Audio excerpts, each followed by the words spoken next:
हमारी पृथ्वी की सतह पर ना एक कभी ना खत्म होने वाला खेल चल रहा है। एक तरफ कुछ बनता है तो दूसरी तरफ कुछ मिटता है। आज हम उन्हीं दो जबरदस्त शक्तियों को समझेंगे जो हमारे पहाड़ों को उठाती हैं और घाटियों को तराशती हैं, यानी अंतर्जात और बहिर्जात शक्तियां। ये सवाल तो कभी न कभी दिमाग में आता ही है। आखिर हिमालय जैसे विशाल पहाड़ या ग्रैंड कैनियन जैसी गहरी घाटियां बनी तो बनी कैसे? देखिए, इसका जवाब पृथ्वी के अंदर और बाहर काम कर रही दो ताकतों में छिपा है। चलिए आज इसी रहस्य को सुलझाते हैं। आज की चर्चा में हम सबसे पहले समझेंगे कि पृथ्वी की सतह कैसे लगातार बदलती रहती है। फिर इसकी अंदरूनी और बाहरी शक्तियों के बारे में जानेंगे। देखेंगे कि ये दोनों मिलकर कैसे काम करती हैं। और आखिर में ये भी समझेंगे कि ये सब जानना इतना ज़रूरी क्यों है।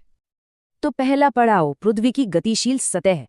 ये समझना बहुत जरूरी है कि हमारा ग्रह पत्थर का कोई स्थिर गोला नहीं है, बिल्कुल नहीं। ये तो एक जीवंत सांस लेती हुई प्रणाली है जो लगातार हर पल खुद को बदल रही है।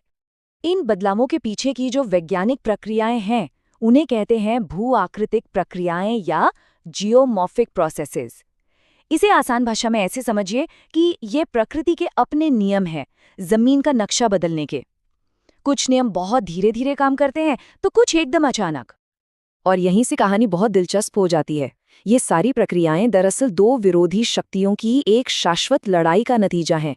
एक शक्ति जो कुछ बनाती है और दूसरी शक्ति जो उसे मिटाकर एक नया रूप देती है। और ये दो शक्तियां हैं अंतर्जात यानी एंडोजेनिक, जो पृथ्वी के अंदर से उसके गर्भ से उठकर जमीन का निर्माण करती हैं, और दूसरी हैं बहिर्जात यानी एक्सोजेनिक, जो सतह पर काम करके उसे तराशती हैं, घिसती हैं और समतल करती हैं।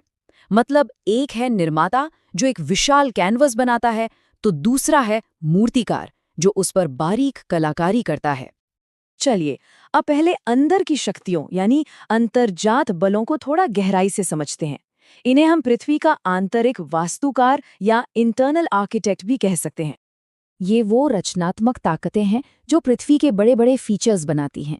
जब भी कोई हिमालय की ऊंचाइयों को या तिब्बत के पठार की विशालता को देखता है तो असल में वो इन्हीं आंतरिक शक्तियों के काम का नतीजा देख रहा होता है। इसके कुछ मुख्य उदाहरण तो हम सब जानते ही हैं। एक है पटल विरूपण या डायास्ट्रोफिज्म, जो धीरे धीरे पहाड़ों को जन्म देता है। फिर है ज्वालामुखी या वॉल्केनिज्म, जो पिघली हुई चट्टानों को सतह पर ले आता है। और जाहिर है भूकंप, जो अचानक जमीन को हिला देते हैं। इन सबके पीछे एक ही वजह है, पृथ्वी के अंदर की जबरदस्त गर्मी और दबाव। पटल विरूपण एक बहुत ही धीमी लेकिन कभी न रुकने वाली प्रक्रिया है। ये इतनी धीमी है कि हम इसे महसूस तक नहीं कर सकते, पर इतनी शक्तिशाली है कि पूरे के पूरे महाद्वीपों को खिसका सकती है। लाखों सालों तक जब प्लेटें एक दूसरे से टकराती रहती हैं, तब जाकर कहीं हिमालय जैसे विशाल पर्वतों का जन्म होता है। अच्छा, तो अब बात करते हैं बाहरी शक्तियों की, जिन्हें हम बाहरी मूर्तिकार कह सकते हैं। ये वो ताकतें हैं जो अंदरूनी शक्तियों द्वारा बनाई गई बड़ी बड़ी आकृतियों को तराशने और संवारने का काम करती हैं। अंतर्जात शक्तियों से एकदम उलट बहिर्जात शक्तियां सतह को तोड़ने, घिसने और समतल करने का काम करती हैं। समझिए कि अंतर्जात शक्तियों ने जो विशाल कैनवस बनाया था, ये उस पर महीन कलाकारी करती हैं। इनकी मुख्य प्रक्रियाएं न एक कहानी की तरह चलती हैं। सबसे पहले होता है अपक्षय यानी वेदरिंग, जहां चट्टानें टूटकर बिखर जाती हैं। फिर आता है अपर्दन यानी इरोजन, जिसमें हवा और पानी इस मलबे को अपने साथ बहा ले जाते हैं। और कहानी के अंत में होता है निक्षेपण या डेपोजिशन, जहां ये मलबा कहीं और जमा होकर नए मैदान और डेल्टा बना देता है। अपक्षय यानी वेदरिंग इस पूरी मूर्तिकला का पहला और सबसे जरूरी कदम है। इसके बिना कुछ नहीं हो सकता। जरा सोचिए, गर्मी, सर्दी और बारिश मिलकर कठोर से कठोर चट्टानों को धीरे धीरे कमजोर करती हैं और उन्हें छोटे छोटे टुकड़ों में तोड़ देती हैं। एक तरह से अपर्दन के लिए कच्चा माल तैयार करती हैं। तो अब तक हमने दोनों शक्तियों को अलग अलग समझा, लेकिन असली जादू तब होता है जब ये दोनों एक साथ काम करती हैं। पृथ्वी की सतह जो आज हमें दिखती है, वो इन्हीं दोनों के बीच एक लगातार चलने वाली खींचतान का नतीजा है। तो दोनों शक्तियों का सार क्या है? सीधी सी बात है, अंतर्जात बल अंदर से आते हैं, बनाने का काम करते हैं और पहाड़ जैसी विशाल आकृतियां बनाते हैं। वहीं बहिर्जात बल बाहर से काम करते हैं, तोड़ने घिसने का काम करते हैं और घाटियों जैसी बारीक आकृतियां तराशते हैं। निचोड़ ये है, एक बनाता है, दूसरा संवारता है।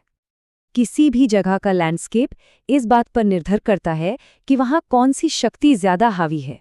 अगर अंतर्जात शक्ति ज्यादा है तो पहाड़ और ऊंचे उठेंगे, और अगर बहिर्जात शक्ति ज्यादा है तो सतह घिसकर सपाट हो जाएगी। ये एक कभी न खत्म होने वाला संतुलन का खेल है। तो आखिर ये सब जानना क्यों जरूरी है? क्या ये सिर्फ भूगोल की किताबों की बातें हैं? जी नहीं, बिल्कुल नहीं।